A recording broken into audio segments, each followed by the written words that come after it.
Children of the Rush, Book 1, Chapter 7, Atarangi, page 56.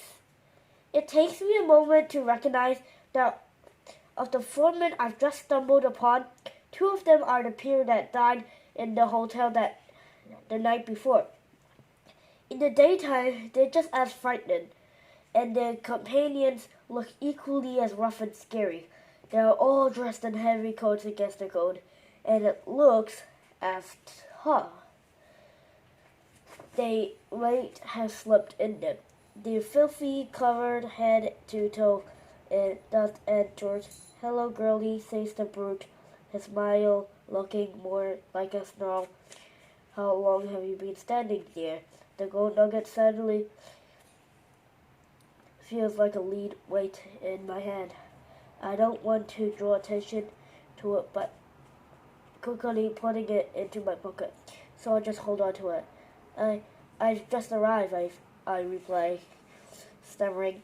My heart beats hard on my chest. "Taking your morning walk, are we?" he asks.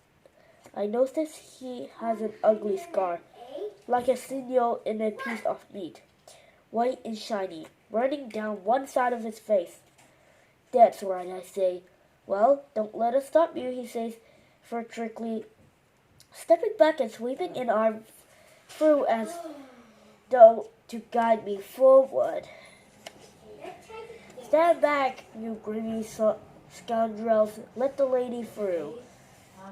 The 2 men I haven't seen before snigger at this, but the tall man scowls. Staring hard at me, I can sense him thinking, and I suspect he recognizes me from the last evening. Instead, I turn back for Gabriel's gully. "Thank you. I've walked far enough this morning," I say. My voice wavers. I grip the gold tightly. The gold haze around the nugget seems brighter, more conspicuous, but all of course they can't see it. The tall man finally places me. "The girl from the hotel," he says simply. His voice is calm and cold, and it sends a chill down my spine. I don't turn around and I don't reply. I just keep walking. When I'm out of the men's side, I break into a run and only stop when I reach the crag. My breath comes in raged gasps. I need to rest. Here, I leave the truck and climb the steep bank around the side of the crag, and to my surprise, there's a narrow gap in the rock only just wide enough to squeeze through. I force myself into it, and once through, find that I can easily climb the sloping rock to the top. There's a hollow deep enough that I can sit in it and be hidden from the path unless I pop my head up. I lie back on the rock to catch my breath. My pounding heart finally begins to slow. Less than 5 minutes pass before I hear the voices of the men returning to gully. My blood runs cold when they stop directly below the crag. Let's hope the Chinese miners haven't struck it luckily. Got it? It's the brute. I recognize his gruff voice. The tall man marks out orders. "We strike at midnight. Make sure you have everything ready." I wait until they pass before risking a look. The 4 are spread out on the path, heading back to Gabriel's gully. I don't move a muscle until they are well out of sight. I leave the gold nugget in the hollow. Then I climb back down the crag, squeezing my way out through the gap. Once I'm on the path again, I return the ridge where I first saw the men. When I get near the top slope, stepping carefully between the rocks, cresting the rises, I catch sight of what the men were looking at. There, at the base of the hill, are the Chinese miners. There aren't many of them, no more than half a dozen men, quietly working their claims, patting the shingle and washing it into the stream. They've built a tiny village, neat stone shelters surrounding a large fire house set in the center of a clearing. It's the tiniest set of miners.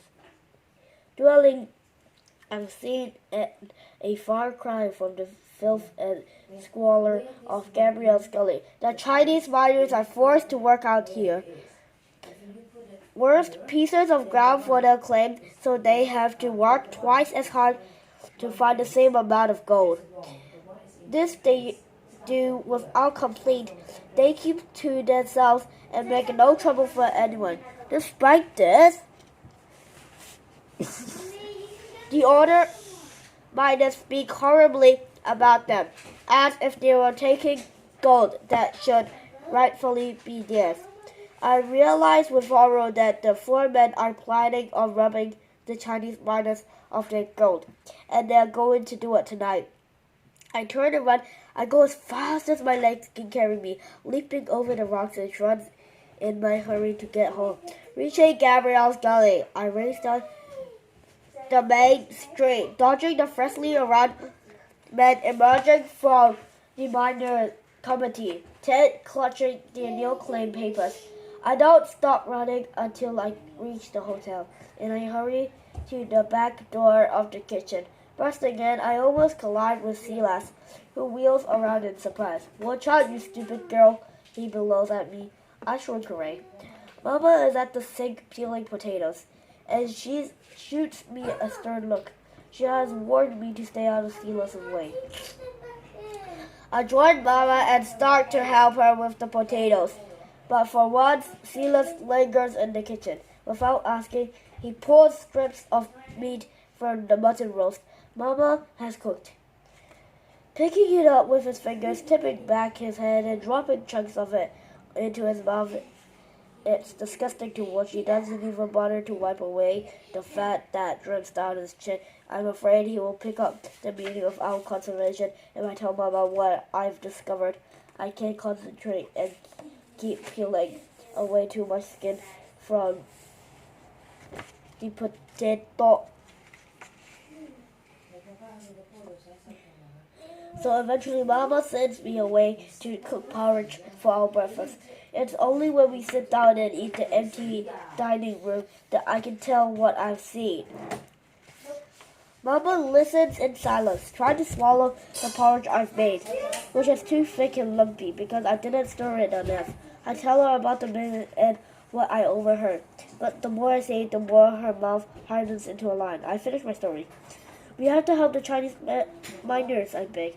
"The men are going to rob them tonight." Mama grabs my wrist so tightly they hurt. She looks into my eyes.